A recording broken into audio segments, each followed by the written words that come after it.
السلام علیکم ورحمۃ اللہ وبرکاتہ۔ اعوذ باللہ من الشیطان الرجیم، بسم اللہ الرحمن الرحیم۔ ولا تکونوا كالذین خرجوا من دیارهم بطرا ورئاء الناس ويصدون عن سبیل اللہ واللہ بما يعملون محیط۔ وإذ زين لهم الشيطان أعمالهم وقال لا غالب لكم اليوم من الناس وإني جار لكم فلما تراءت الفئتان نكص على عقبيه وقال إني بريء منكم إني أرى ما لا ترون إني أخاف الله والله شديد العقاب۔ إذ يقول المنافقون والذين في قلوبهم مرض غر هؤلاء دينهم ومن يتوكل على الله فإن الله عزيز حكيم۔ محترم سامعین کرام، سورۃ الانفال سورہ نمبر 8 اور اسی سورت سے بھی آپ کے سامنے آیت نمبر 47، 48، 49 یعنی 47، 48 اور 49 یہ تین آیات آپ کے سامنے تلاوت کی گئی۔ محترم سامعین کرام، اللہ تبارک و تعالیٰ نے فرمایا وَلَا تَكُونُوا كَالَّذِينَ خَرَجُوا مِن دِيَارِهِمْ بَطَرًا وَرِئَاءَ النَّاسِ، مسلمانوں ان لوگوں کی طرح سے مت ہو جاؤ جو لوگ اپنے گھروں سے اتراتے ہوئے اور اپنی شان لوگوں کو دکھاتے ہوئے نکلے، وَيَصُدُّونَ عَن سَبِيلِ اللَّهِ، اور وہ لوگ لوگوں کو اللہ کے راستے سے روک رہے تھے۔ اور اللہ تبارک و تعالیٰ وَاللَّهُ بِمَا يَعْمَلُونَ مُحِيطٌ، اور اللہ تبارک و تعالیٰ ان کے اعمال کا احاطہ کیے ہوا ہے۔ سامعین کرام، اس آیت کریمہ میں اللہ تبارک و تعالیٰ نے صحابہ کرام کو بھی اور ان کے بعد کے زمانے کے جو ایمان والے اور جو ابھی کے زمانے کے ایمان والے ان کو بھی اور بعد میں جو لوگ آنے والے ان کو بھی، ان تمام کو کہا ہے، لیکن خاص طور سے صحابہ کرام کو کہا۔ صحابہ کرام کو کہا کہ دیکھو ایمان والو، اللہ تبارک و تعالیٰ کے راستے میں جب نکلو تو پورے اخلاص کے ساتھ، للہیت کے ساتھ اللہ کے راستے میں نکلو تو پورے اخلاص کے ساتھ اللہ کے لیے، اللہ کو راضی کرنے کے لیے۔ اور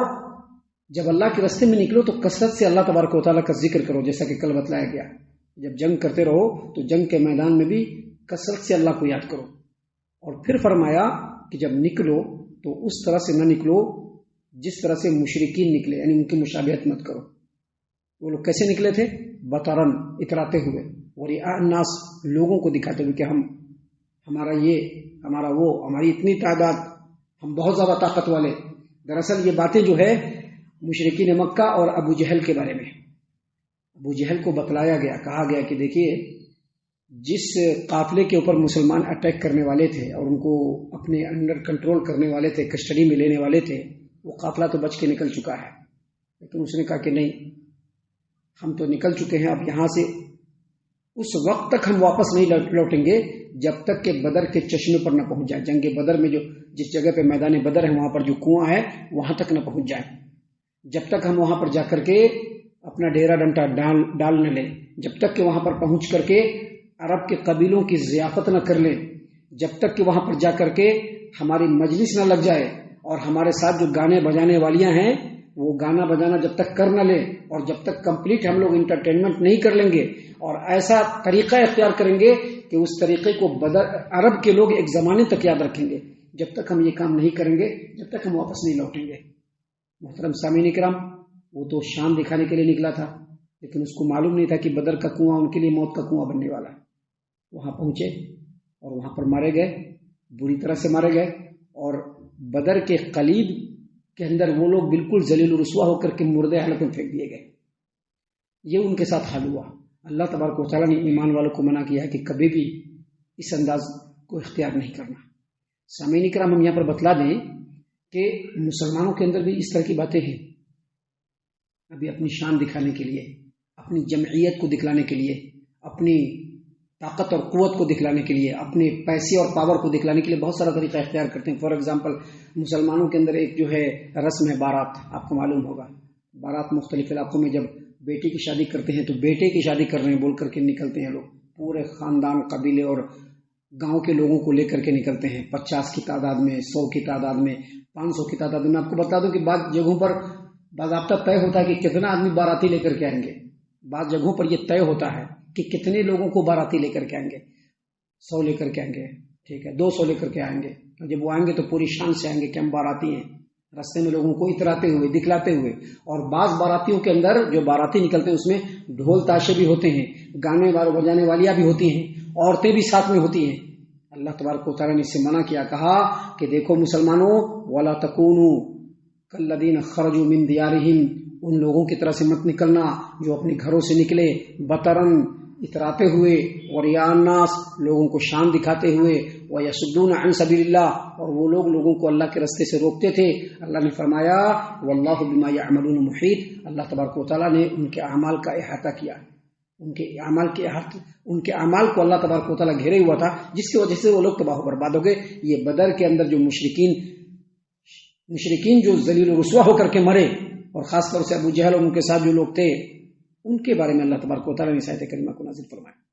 محترم سامعین کرام, آگے اللہ تبارک و تعالیٰ نے فرمایا آیت نمبر 48 میں, وَإِذْ زَيَّنَ لَهُمُ الشَّيْطَانُ أَعْمَالَهُمْ, اور اس وقت کو یاد کرو جب شیطان ان کے اعمال کو اچھا بنا کر کے پیش کیا. وَإِذْ زَيَّنَ لَهُمُ الشَّيْطَانُ أَعْمَالَهُمْ, اور اس وقت کو یاد کرو جب شیطان نے ان کے اعمال کو خوبصورت بنا کر کے ان کے سامنے پیش کیا. وقال, اور کہا, لا غالب لکم اليوم من الناس, آج لوگوں میں سے کوئی تم پر حاوی نہیں ہو سکتا, کوئی غالب نہیں ہو سکتا, آج لوگوں میں سے کوئی تم پر غالب نہیں ہو سکتا. اور اس نے کہا وانی جار لکم, میں تمہارے ساتھ ہوں, تم سے الگ نہیں ہوں, تمہارا رفیق ہوں. فلما ترأت الفئتان, لیکن جب دو لشکر آپس میں ملے اور دونوں میں لڑائی شروع ہوئی, تو نکص علی عقبیہ, تو شیطان جو ہے پیٹ پھیر کر کے بھاگ گیا, الٹے پیر بھاگا,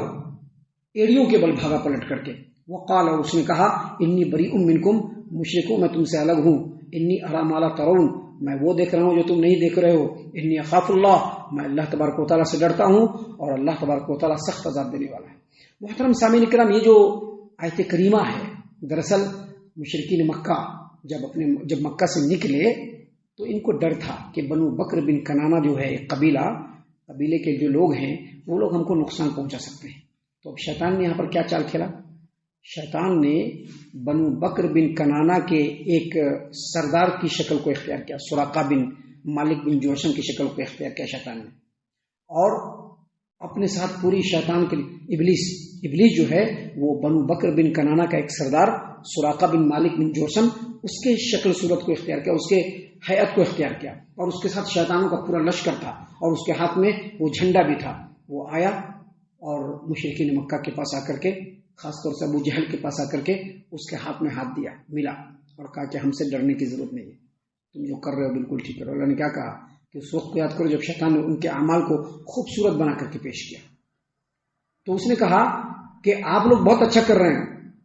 وقال لا غالب لکم اليوم من الناس, آج کوئی بھی آدمی آپ کو ہرا نہیں پائے گا, جیسا کہ تفسیر کی کتابوں کے اندر لکھا ہوا ہے. آج کوئی بھی آپ کو ہرا نہیں پائے گا, کوئی بھی انسان آپ کے اوپر غالب نہیں آ پائے گا. اور انی جار لکم, ہمارا مکمل سپورٹ تم لوگوں کے ساتھ ہے. دیکھیے, یہ شیطان نے صرف بدر کے موقع سے ایسا نہیں کیا ہے, ہر دور میں شیطان ایسے ہی کرتا ہے. اسلام اور مسلمانوں کو, اور خاص طور سے سچے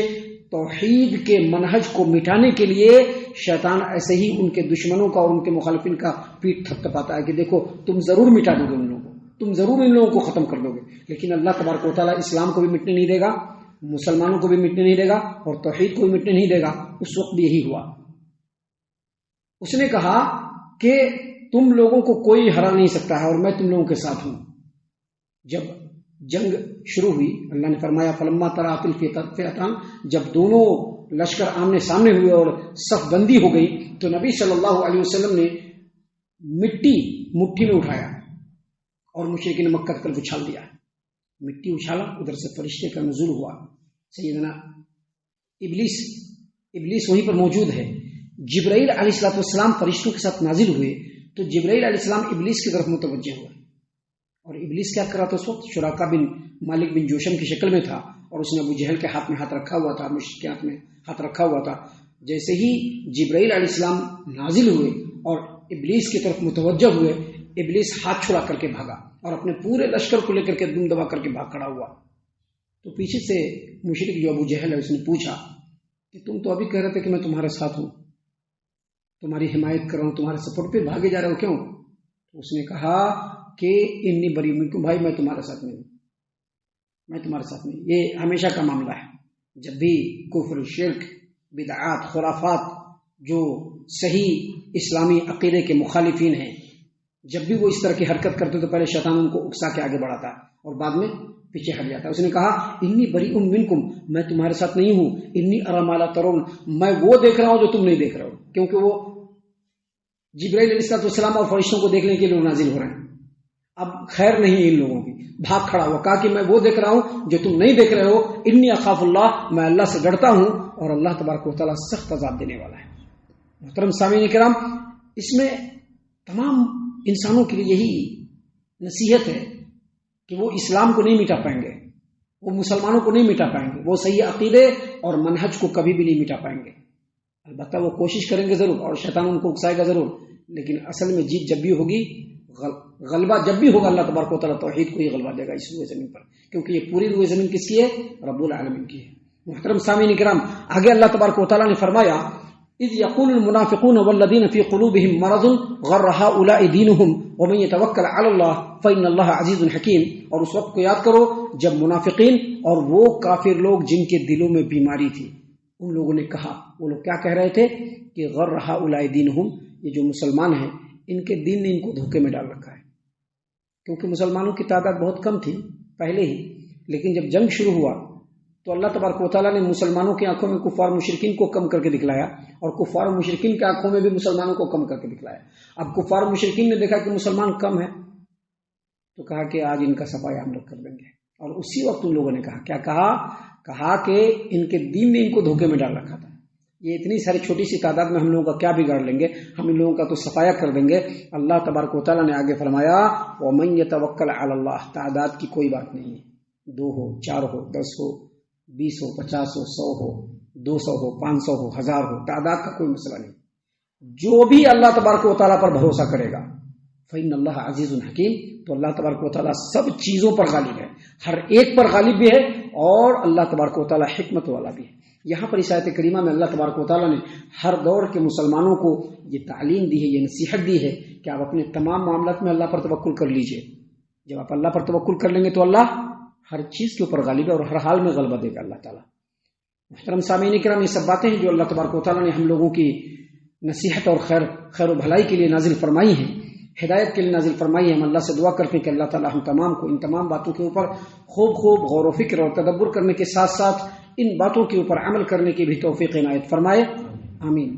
اللہ تعالیٰ ہم تمام کو صحیح معنوں میں پکا سچا مومن مسلمان بنائے، اللہ اور اس کے رسول صلی اللہ علیہ وسلم کی اطاعت و فرما برداری کرنے والا بنائے، صحابہ کرام رضی اللہ عنہم کے طریقے پر چلنے والا بنائے، جنت الفردوس میں جگہ عطا فرمائے۔ اے اللہ ہم تمام کو جہنم سے پناہ دے، اے رب العالمین ہم تمام کو جہنم سے پناہ دے، اے مالک الملک ہم تمام کو جہنم سے پناہ دے، آمین یا رب العالمین۔ وما علینا الا البلاغ المبین۔